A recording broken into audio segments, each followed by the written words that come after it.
நீங்க அடிக்கடி ப்ராப்பர்ட்டியை பர்ச்சேஸ் பண்றது இல்ல ப்ராப்பர்ட்டியை சேல் பண்றது இந்த ரியல் எஸ்டேட்ல அதிகமா இன்வால்வ்டா இருக்கக்கூடிய ஒரு ஆளா உங்களுக்கு இந்த புதிய இன்கம் டாக்ஸ் ரூல்ஸ்ல ஒரு பெரிய சேஞ்ச் ஒன்று வந்திருக்கு. ஏப்ரல் 1/2026 புதிய இன்கம் டாக்ஸ் ரூல்ஸ் அமலுக்கு வந்த நாள்ல இருந்து நிறைய மாற்றங்களை நம்ம பார்த்துட்டு வந்துட்டு இருக்கோம். அப்படி இருக்கிறப்போ இந்த ப்ராப்பர்ட்டி சம்பந்தப்பட்ட இந்த ப்ராப்பர்ட்டி வாங்குறது விற்கிறது சார்ந்த தொழில் இருக்கிறவங்களாகட்டும் இல்ல பொதுமக்களாகட்டும் உங்களுக்கு ஒரு மேஜர் சேஞ்ச் காத்திருக்கு. யாரெல்லாம் ப்ராப்பர்ட்டியை பார்த்து பிடிச்சி போய் இன்னும் ரெஜிஸ்ட்ரேஷன் பண்ணாம இருக்கீங்களோ உங்களுக்கு தான் இந்த ஹாட் நியூஸ். ஏன்னா இன்கம் டாக்ஸ் டிபார்ட்மெண்ட் அவங்களோட ட்ராக்கிங்கை இன்னும் கொஞ்சம் டைட் பண்ணியிருக்காங்க.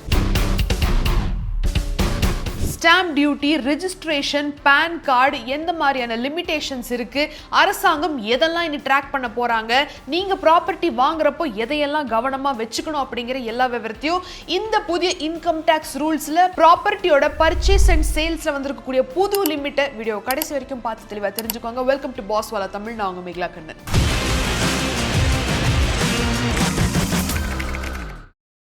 சேமிப்பு அப்படின்னு வர்றப்போ FD, mutual fund, stock market, தங்கத்தில் போடுறதுன்னு நிறைய இருந்தாலும் இந்த ரியல் எஸ்டேட்ல இன்வெஸ்ட் பண்றது இன்னைக்கும் ஒன் ஆஃப் த ஹையஸ்ட் ரிட்டர்ன்ஸை கொடுத்துக்கிட்டு இருக்கு. அப்படி இருக்கிறப்போ ஒரு நிலத்தை பார்க்குறீங்க இல்லை ஒரு ப்ராப்பர்ட்டியை பார்க்குறீங்க அப்படின்னா பேசிக்கான ஃப்ளோ எப்படி இருக்குன்னா, நீங்கள் போய் பார்க்குறீங்க, உங்களுக்கு அந்த ப்ராப்பர்ட்டி பிடிச்சி போயிடுது, அந்த செல்லர்கிட்ட ஒரு நல்ல கான்வர்சேஷன் வச்சு ஒரு டோக்கன் அட்வான்ஸ் ஒன்று பே பண்ணுவீங்க, அதுக்கப்புறம் ஒரு ஸ்டாம்ப் டியூட்டி வச்சுக்குவீங்க, அதுக்கப்புறமா தான் ரெஜிஸ்ட்ரேஷன் ப்ராசஸ்க்கு வரும். கரெக்டா? இப்போ இந்த ஃப்ளோவை நான் மென்ஷன் பண்ணேன் இல்லையா, இங்க தான் அரசாங்கம் ஒரு இடத்துலயுமே அவங்களோட ட்ராக்கிங் சிஸ்டமை இன்னும் உறுதிப்படுத்தி இருக்காங்க. என்னன்னு சொல்றேன், தெளிவா கேளுங்க. முதல்ல எல்லாம் இப்போ நீங்க ஒரு ப்ராப்பர்ட்டியை பார்க்குறீங்க, அந்த ப்ராப்பர்ட்டி பிடிச்சி போச்சு, அதை வாங்குறீங்க, ஸ்டாம்ப் டியூட்டி எல்லாம் முடிச்சிடுறீங்க. அந்த ஸ்டாம்ப் டியூட்டிக்கு ஒன்றும் பெருசா செலவாகாது, ஒரு 15,000 இல்லை ஒரு 20,000 அந்த ப்ராப்பர்ட்டியோட இதுக்கு தகுந்த மாதிரி செலவாகும்னு வச்சுக்கலாமே. அதுக்கப்புறம் இருக்கக்கூடிய அந்த ரிஜிஸ்ட்ரேஷன் காஸ்ட் தான் கொஞ்சம் அதிகமா இருக்கும். அந்த ரெஜிஸ்ட்ரேஷன் நடக்கக்கூடிய டைம்ல தான் இன்கம் டாக்ஸ் டிபார்ட்மெண்ட்டுக்கு ரெஜிஸ்ட்ரார் ஆஃபீஸ்ல இருந்து தகவல் போகும். அது தகவல்னா ரிப்போர்ட்டிங் தான். ஸோ இந்த லிமிட்ல ஒருத்தங்க ப்ராப்பர்ட்டியை பை பண்ண போறாங்க, செல் பண்ண போறாங்க, பர்ச்சேஸ் நடந்திருக்கு, டிரான்சாக்ஷன் நடந்திருக்கு அப்படிங்கிற அந்த ஒரு ரிப்போர்ட் இன்கம் டாக்ஸ் டிபார்ட்மெண்ட்டுக்கு ஆட்டோமேட்டிக்கலி போகும். ஏன்னா பேனை கொடுத்து நீங்க எல்லாமே பண்றப்போ அந்த டிரான்சாக்ஷன் தெரிய வரும். இப்போ 2026 April 1 new income tax rules, property ரூல்ஸ்ல என்ன சொல்றாங்க அப்படின்னா, நீங்க ஒரு ப்ராப்பர்ட்டியை பிடிச்சி போய் அந்த செல்லர் பையர் அக்ரிமெண்ட் எல்லாம் ஓகே ஆகி ஸ்டாம்ப் டியூட்டி நடக்கும் பாத்தீங்களா, அந்த இடத்துலயே ட்ராக்கிங் நடக்க போகுது. ஐ ரிப்பீட், ஃபர்ஸ்ட் எல்லாம் ரிஜிஸ்டர்டு ப்ராப்பர்ட்டி அதுவும் அபோவ் 30 லேக்கா இருந்தால் மட்டும்தான் அது ரிப்போர்ட்டிங் போயிட்டு இருந்தது. இப்போ ஸ்டாம்ப் பேப்பர் டியூட்டி நடக்கிறப்பவே இன்கம் டாக்ஸ் டிபார்ட்மெண்ட்டுக்கு ஆஃபீஸ்ல இருந்து ரிப்போர்ட்டிங் போயிடும். எப்போ ரிப்போர்ட் பண்ணுவாங்க, எந்த லிமிடேஷனை கிராஸ் பண்ணா ரிப்போர்ட் பண்ணுவாங்கிறத சொல்றேன், தெளிவாக கேளுங்க. உங்ககிட்ட பேன் கார்டு இருக்கு, அந்த ஒரு வேல்யூ 2 லட்சத்துக்கும் மேலே போகுது அப்படிங்கிறப்போ கண்டிப்பாக ரிப்போர்ட் பண்ணுவாங்க.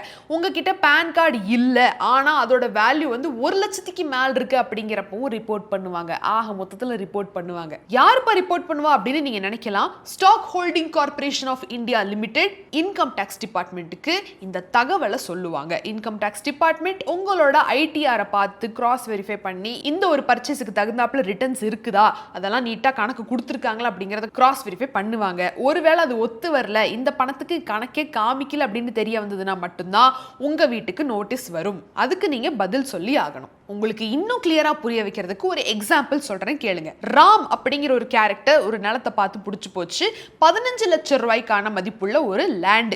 அந்த லேண்டை வாங்குறதுக்கு ஒரு 15,000 ருபீஸ்க்கான ஒரு ஸ்டாம்ப் டியூட்டி ஒன்று போகுதுன்னு வச்சுக்கலாம். ராம் பெருசா எந்த ஒரு கார்பரேட்லயோ இல்லை பெரிய அளவில் சம்பாதிக்காத ஒரு ஆளா இருக்கிறதுனால பேன் கார்டு அவர்கிட்ட இல்லை. ஸோ ராம் என்ன யோசிக்கிறாருன்னா, என்கிட்ட தான் பேன் கார்டு இல்லை, அதுவும் இல்லாமல் நான் ஒரு 15,000 ரூபாய்க்கு தான் ஸ்டாம்ப் டியூட்டி பண்ண போறேன், இதெல்லாம் எப்படி அரசாங்கத்துக்கு தெரியும், இதெல்லாம் எப்படி இன்கம் டாக்ஸ் டிபார்ட்மெண்ட்டுக்கு தெரிய வரும்னு நீ ராம் யோசிச்சுட்டு இருந்தாருன்னா இனிமே அப்படி நடக்க போறது கிடையாது. டிபார்ட்மெண்ட் ஆதார் கார்டை வச்சாவது கண்டிப்பா இதை ட்ராக் பண்ணுவாங்க. ஒரு சின்ன தொகையா இருந்தாலுமே அதை ட்ராக் பண்ணுவாங்க. பேன் இருக்கோ இல்லையோ, 1 லட்சமோ 2 லட்சமோ இல்லை அதுக்கு கம்மியா இருக்கோ இல்லையோ, ஆக மொத்தத்தில் உங்களோட இது ட்ராக் பண்ணப்படும் அப்படிங்கிறத மட்டும் மறந்துடாதீங்க. ரிப்போர்ட்டிங் அப்படிங்கிறது வந்து அந்த நான் சொன்ன அந்த லிமிட்டை தாண்டி பேன் கார்டு இருக்கு இல்லை அப்படிங்கிற பட்சத்தில் ரிப்போர்ட்டிங் போகும். ட்ராக்கிங் அப்படிங்கிறது வந்து நீங்க 10,000 ரூபாய்க்கு ஸ்டாம்ப் டியூட்டி பண்ணா கூட ட்ராக் பண்ணப்படும் அப்படிங்கிறத கவனத்தில் வச்சுக்கோங்க. ஸோ இப்போ நம்ம எந்த இடத்துல ட்ராக்கிங் ரிப்போர்ட்டிங் எல்லாம் ஸ்டார்ட் ஆகுது அப்படிங்கிற அந்த ஒரு ரூலை பார்த்தோம். இப்போ அடுத்ததா ஒரு லிமிட் ஒன்று கொண்டு வந்திருக்காங்க. புதுசா ஒரு ப்ராப்பர்ட்டி வாங்க போறீங்க, அந்த ப்ராப்பர்ட்டியோட மதிப்பு 10 லட்சம் ரூபாய்க்கும் மேல அப்படிங்கிற பட்சத்துல தான் நீங்க பேன் கார்டு கொடுக்கணும் அப்படிங்கிறது பழைய ரூல்ஸ். இப்போ வந்திருக்கக்கூடிய ரூல்ஸ்ல பேன் கார்டு சேஞ்சஸ்ல அதுவும் முக்கியமா நீங்க வாங்கக்கூடிய ப்ராப்பர்ட்டி 20 லட்சம் ரூபாய்க்கு மேல இருக்குன்னா மட்டுமே பேன் கார்டை கொடுங்க. ஒருவேளை 20 லட்சம் ரூபாய்க்கு கீழே இந்த 15, 10 அந்த மாதிரி இருந்ததுனால பேன் கார்டு அவசியம் கிடையாது அப்படிங்கிற அந்த ஒரு பேன் கார்டு சேஞ்சஸையுமே வந்து சொல்லியிருக்காங்க. இப்போ உங்களுக்கு எல்லாத்துக்கும் ஒரு டவுட் வரலாம், என்னடா அது ஸ்டாம்ப் டியூட்டி 10,000 15,000 பண்ணாலே ட்ராக் பண்ணுவாங்க, நல்ல ஒரு பெரிய இது இருக்கு போதுன்னு சொல்றீங்க. அதே மாதிரி இந்த பக்கம் பார்த்தா பேன் கார்டு 20 லட்சம் ரூபாய் வரைக்கும் ப்ராப்பர்ட்டி வாங்கினாலும் பேன் கார்டு தேவையில்லை, 10 லட்சம் ரூபாய் 20 லட்சம் ரூபாய் வரைக்கும் லிமிடேஷன் எக்ஸ்டெண்ட் பண்ணிக்கிறாங்கன்னு சொல்றீங்க.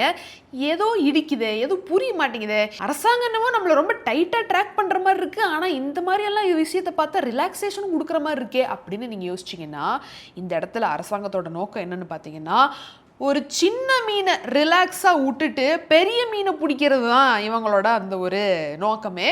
ஸோ பெரிய பெரிய டிரான்சாக்ஷனை இன்னும் டைட்டாக ட்ராக் பண்ணுறதுக்காக தான் இந்த ஒரு முக்கியமான எல்லா செட் ஆஃப் ரூல்ஸ் அண்ட் ரெகுலேஷன்ஸுமே.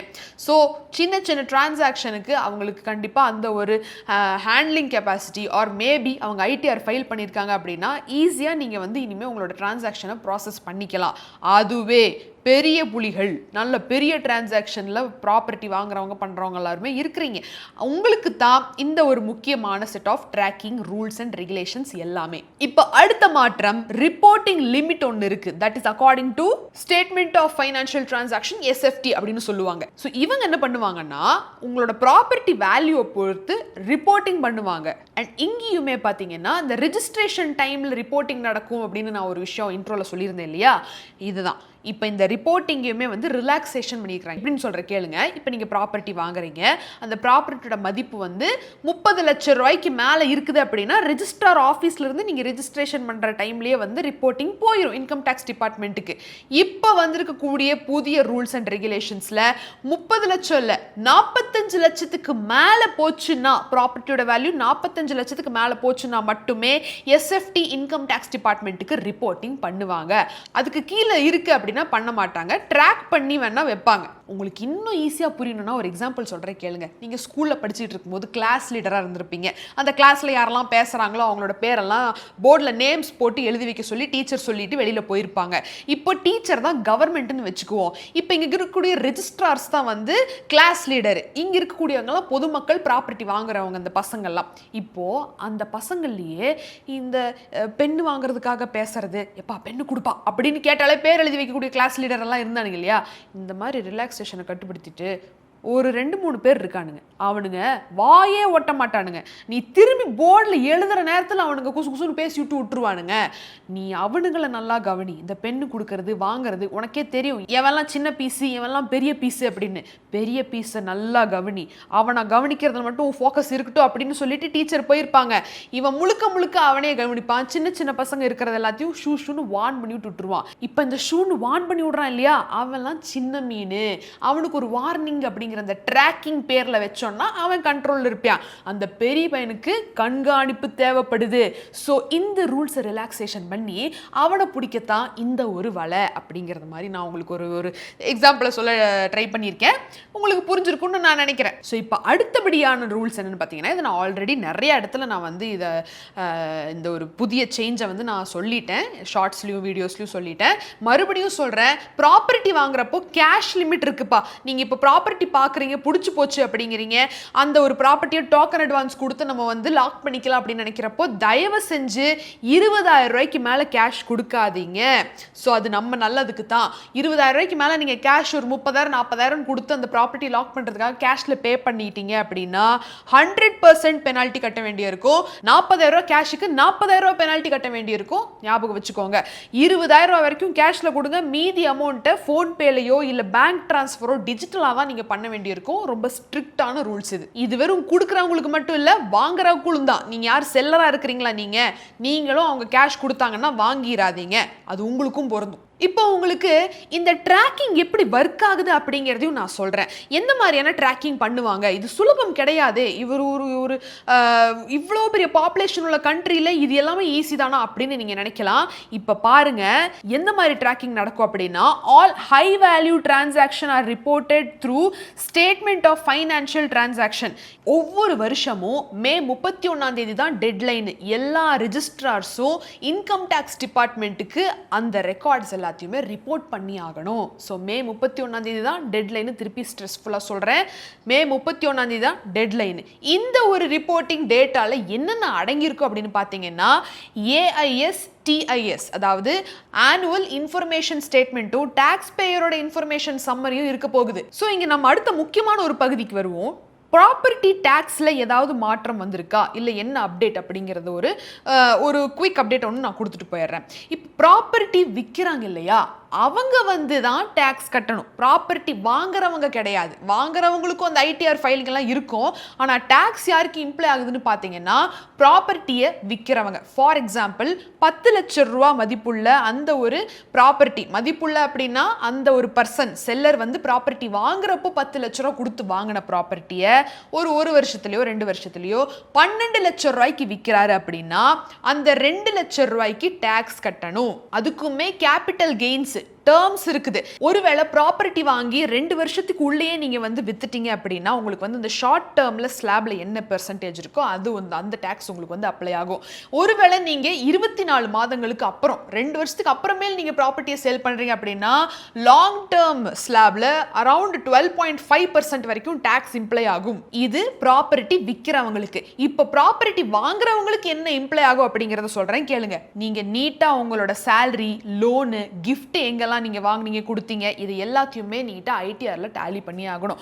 ஒருவேளை நீங்க ப்ராப்பர்ட்டி வாங்கக்கூடிய பணத்துக்கு எந்த விதமான ஒரு ப்ரூஃபும் இல்ல, இன்கம் சோர்ஸ் இல்ல அப்படிங்கிற பட்சத்துல 83.25% வரைக்கும் டாக்ஸ் இம்ப்ளை ஆகும். ஃபார் எக்ஸாம்பிள் 1 கோடி ரூபாய் கொடுத்து நீங்க ப்ராப்பர்ட்டி வாங்குறீங்க அப்படின்னா அந்த 1 கோடி ரூபாய்க்கு எந்த விதமான இன்கம் ப்ரூஃபும் இல்ல அப்படிங்கிறப்போ 83,25,000 ரூபாய் வரைக்கும் உங்களுக்கு அந்த ஒரு காசுக்கு டாக்ஸ் மட்டுமே நீங்க கட்டி ஆகணும். ஞாபகம் வச்சுக்கோங்க. ஸோ இதெல்லாம் தான் ப்ராப்பர்ட்டி பர்ச்சேஸ் பண்றப்போ, ப்ராப்பர்ட்டியை சேல் பண்றப்போ நீங்க ஞாபகம் வச்சுக்க வேண்டிய விஷயம். அண்ட் புதுசா இம்ப்ளிமெண்ட் ஆயிருக்கக்கூடிய நியூ இன்கம் டேக்ஸ் ரூல்ஸ் படி அமலுக்கு வந்திருக்கக்கூடிய இம்பார்ட்டன்ட் அப்டேட்ஸ் என்ன அப்படிங்கிறதையும் நான் உங்ககிட்ட சொல்லிட்டேன். ஒரு சின்ன குவிக் சம்மரி மாதிரி நம்ம போயிடலாமே.